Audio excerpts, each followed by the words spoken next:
Where are all the statues in memory of ordinary people? Let me show you one in Merseyside you might not have noticed. Hi, I'm Robert J. Simpson. If you're in Liverpool, you might spot this obelisk down at Pier Head near the ferry terminal, but did you know it's actually a memorial to the engine room men who lost their lives in the Titanic disaster of 1912? About 115 crew members of the 892 on the Titanic's maiden voyage were known to have strong connections to Liverpool, including some 30 of the 32 engineers working the engine room, none of whom survived. And so, on Wednesday 26th of June 1912, just 2 months after the disaster, a monument was inaugurated at Liverpool Town Hall, with Lord Derby noting the memorial would perpetuate the memory of the brave men who, by remaining at their posts in the engine room until death, were largely the means of saving lives. And Sir William Lever said that their actions had become a great historical event. The monument was designed by Sir William Goscombe John and carved from granite by Aberdeen-born sculptor James Phillips over a period of several months. The obelisk sits on a pedestal with life-size sculptures of the engine room heroes,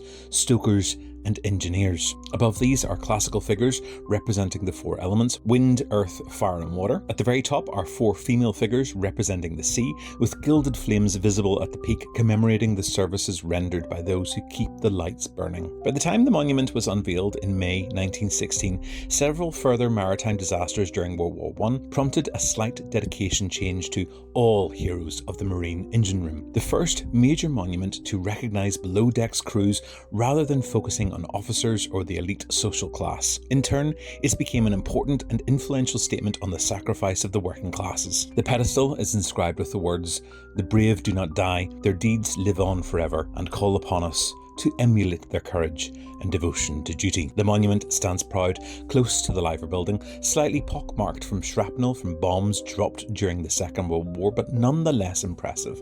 And while I was filming, I had to repeatedly stop owing to the constant trickle of curious visitors and tourists. An interpretive board has since been placed close by, which acknowledges the original intention of honouring the Titanic dead. Let me know in the comments if you've ever visited this monument.